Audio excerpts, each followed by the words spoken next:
Hello and welcome to the Comic Cave. I'm Ramsey, aka Captain Away, and today I'm looking at the 2009 series Marvel Zombies 4.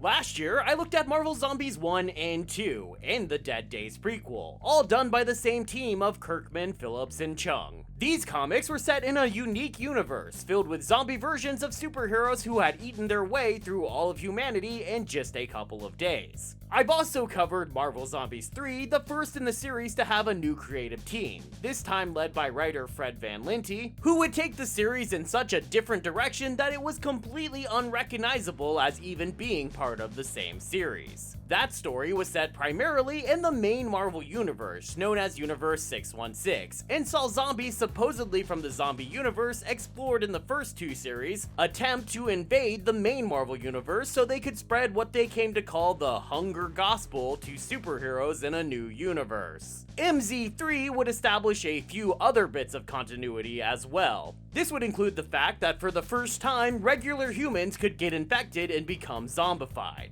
It also introduced us to Armor, a special organization designed to protect Earth from threats from other dimensions. Dr. Michael Morbius, the living vampire, and Jennifer Kale, a character from the Man-Thing series, would be among the heroes of Earth working for Armor and attempting to fight off the zombies. Armor headquarters would get overrun by zombies, though thanks to the Machine Man, they would all be stopped before they could make it out into the population at large. Well, all of them save for at least one, because at least one of them used the teleporters inside the Armor base in order to escape and teleport to some unknown location. Morbius announces that he will lead a group to track down the missing zombies, using a group of monsters so we can have monsters versus zombies. Well, zombies are also monsters, so really monsters versus monsters, but it's fine, whatever. Marvel Zombies 3 ends suddenly right there so that Marvel Zombies 4 can pick up right where it leaves off. So that means it's time for me to shut up and get on with the episode, so let's take this away.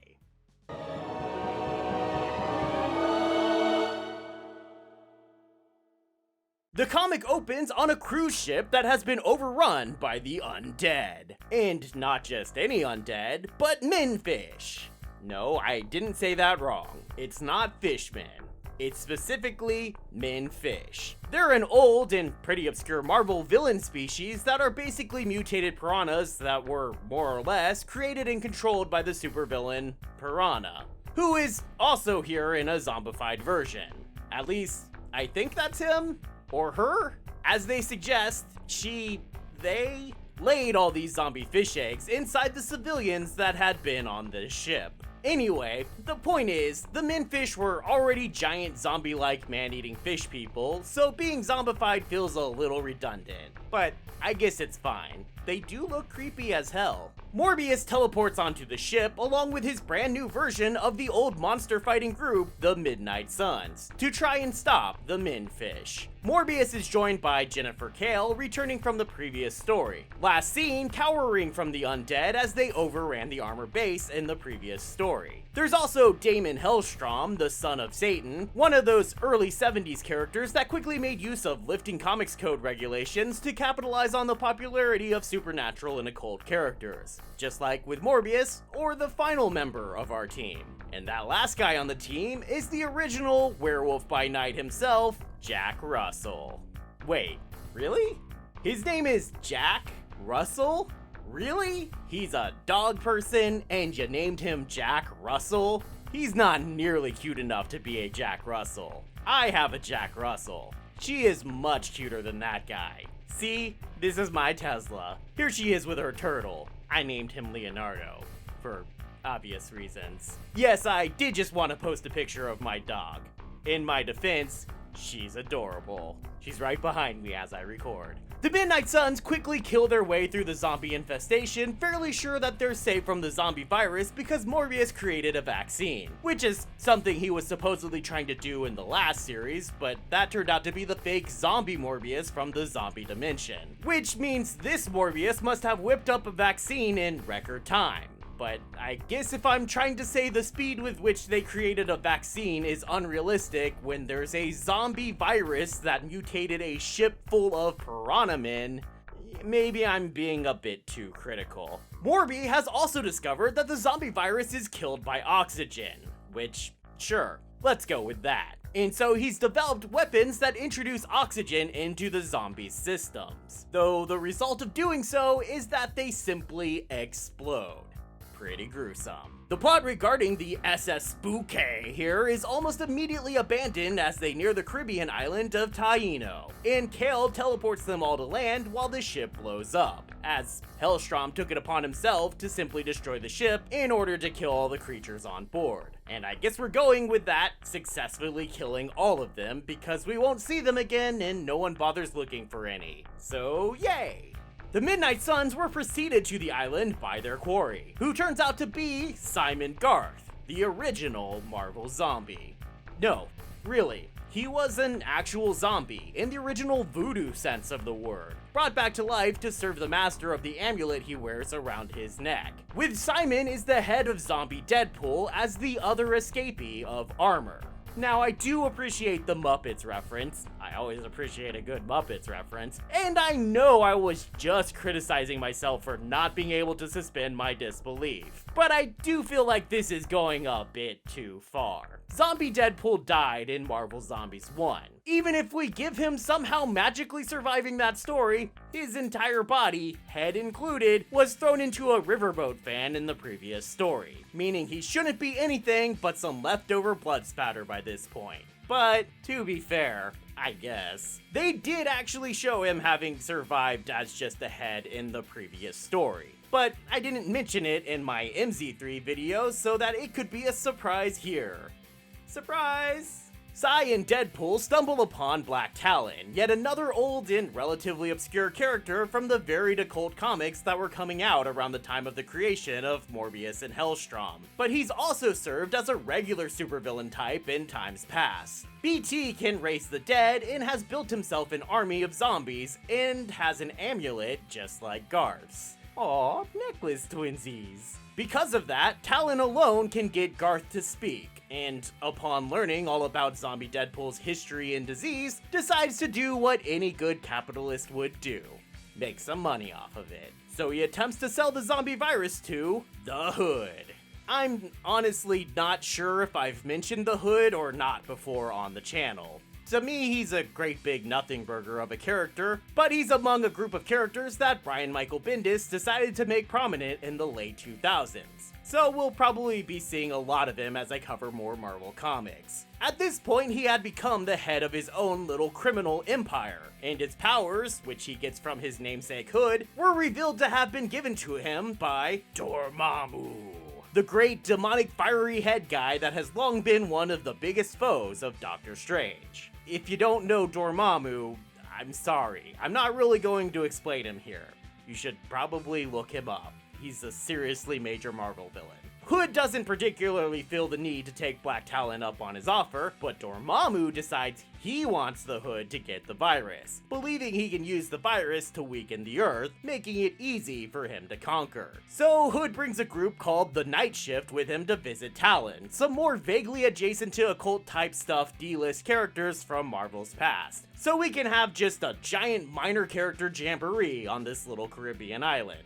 Only, when he arrives, he realizes that the Midnight Suns are also on the island and sends the Night Shift to attack those guys. Their fight, pointless as it is interrupted by the appearance of some zombies, created from Black Talon's regular human workers after Zombie Deadpool bites one for sticking his fingers too close to DP's cage. When Morbius attempts to use his oxidizing gun on these zombies, they do their little exploding bit, but for some reason this time the zombie virus mutates and becomes airborne, turning into a giant cloud of death that eats right through the Night Shift, seemingly killing them. Jennifer Kell freaks out, much as she had when the zombies had overrun the armor base, and in her moment of weakness, Dormammu appears to her, offering her his services to protect her from the zombie virus. But she rejects him, smashing a vial of mud from the Florida Everglades in order to summon Man-Thing. We love that guy! Manny distracts Dormammu while Jin attempts to banish the Demon Man, though he ends up leaving under his own free will. promising to be back when she calls. The cloud then continues to grow as it devours all living things around it, and follows Simon and Deadpool, who had escaped and gone on the run, as they travel across the island. The cloud becomes so bloated with the dead that it turns into a storm of death and decay, raining blood down on everything as it goes that kills what it hits, then adding that death into its strength. Man-Thing follows Simon and Deadpool through the cloud of death, and since he gets his powers from the Earth, the rain cloud can't kill him faster than the Earth can rejuvenate him.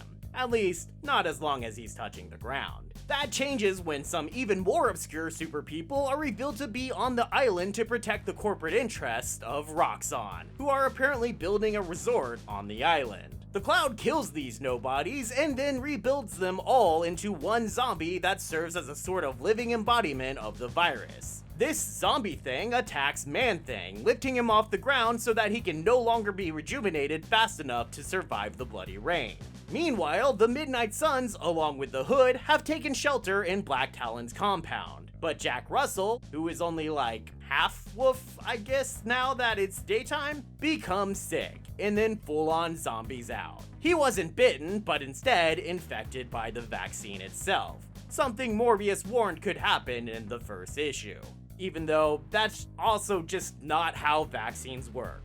It just doesn't happen like that. But I guess we can argue that since it was such a rush vaccine, it wasn't a real vaccine. Just a close enough approximation to a vaccine that Morbius considered it good enough.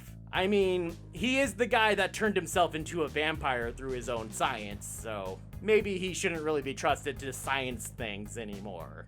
Just saying. The dead cloud also restores the night shift as zombies, who break into the compound to attack our, well, they're not really our heroes, our characters. To make matters worse, Armor has learned of the cloud and decided that the only solution for containment is to nuke the island. They obviously haven't watched Return of the Living Dead. Feeling backed into an impossible corner, Jennifer decides it's finally time to take Dormammu up on his offer and summons him, which she does by just saying his name 3 times. Cause I guess he's Beetlejuice now, so that's cool. Nothing really comes of any of that though, because almost immediately the comic seems to pretty much just forget about the night shift. Hellstrom exorcises Dormammu right out of Jennifer, and once she's free, she summons Moonlight to force Jack back into his werewolf form. Yes, apparently according to Dr. Morbius over there, Jack's physiology is so different between his 2 forms that his human side can be infected while his werewolf side is not. Now, even if we accept that premise, which I guess I'm fine with, that means that either Van Lente just thought of this solution right now and chose to ignore the premise that he himself set up, or that Morbius knew that even if his so-called vaccine was effective, it wouldn't protect both Jack Russell and Werewolf by Night. Morbius, you're the worst scientist ever. Jin Kale and Black Talon then start working together to attempt to mystically take hold of the giant death cloud so they can force it into a host entity. At this point, the corporate zombie that killed Man-Thing earlier burst in, but Man-Thing also reappears, as Morbius realizes that a creature bred from the Earth can never truly be destroyed. This spurs Morbius into a speech about how life is just as determined to survive as the zombie virus is to kill it off, and how that should make the zombie virus afraid, and once it knows fear, it burns at the touch of the Man-Thing. God, the number of times I've had to say Man-Thing on this channel. Simon Garth also shows up then for no apparent reason, this time alone, having apparently burned Deadpool's head to a crisp after Deadpool expressed a desire to die and just finally ended all earlier. So the 2 mystics use Simon as their host, shoving all the remaining zombie virus on the land and sky into Simon Garth, making him now once again the only Marvel zombie. This, I guess, cures the night shift and maybe anyone else around that was also affected, though I'm not sure how. And Hood teleports himself in his night shift out of there. Morbius contacts Armor to call off the strike, and the comic ends with a reveal that Zombie Headpool actually survived, as instead of killing him, Simon actually put him on a boat and set him adrift, so that he can come back for later stories. And he will. But we will get to the breakdown.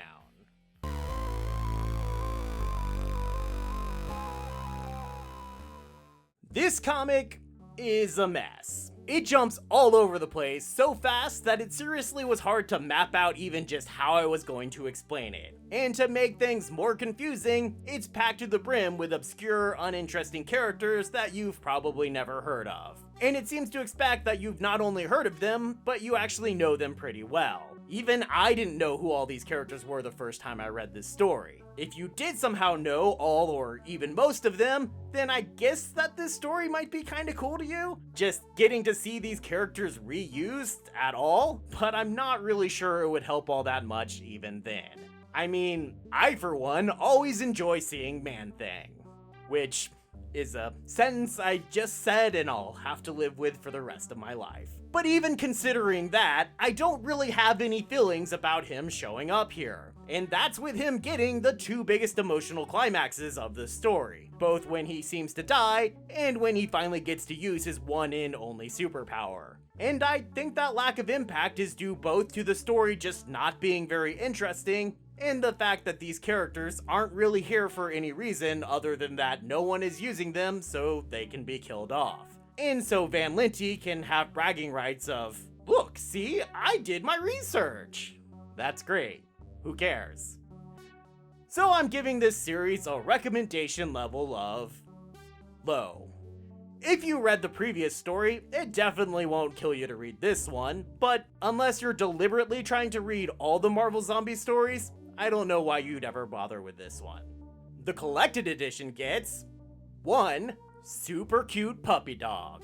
Yes, I used my own dog for this rating, rather than something from the comic like I normally do. But for reals, I couldn't think of anything from the comic that was nearly good enough to get this high rating that I'm giving it. But yeah, I have to say, this has probably got to be the best Marvel Zombies in terms of the collected edition, except for maybe Dead Days. Not only do you get all 4 issues of the comic and some bonus covers, it also contains the first 3 Simon Garth stories ever released, in all their black and white comic book glory. Tell me that's not a pretty awesome bonus. All of the Marvel Zombie books should have some kind of classic story throwback in them. Seriously missed opportunity. Thanks everybody for watching, and I hope you enjoyed this video. I'm excited to be back on Marvel Zombies after all this time. If you haven't seen my first 4 videos on Marvel Zombies, make sure to go watch those right away. And if you enjoyed those videos or this video and you can't wait to see more, then make sure to hit the like and the subscribe and do all that YouTube stuff so you can be sure to be here next time. And I hope to see you then, right here in the Comic Cave.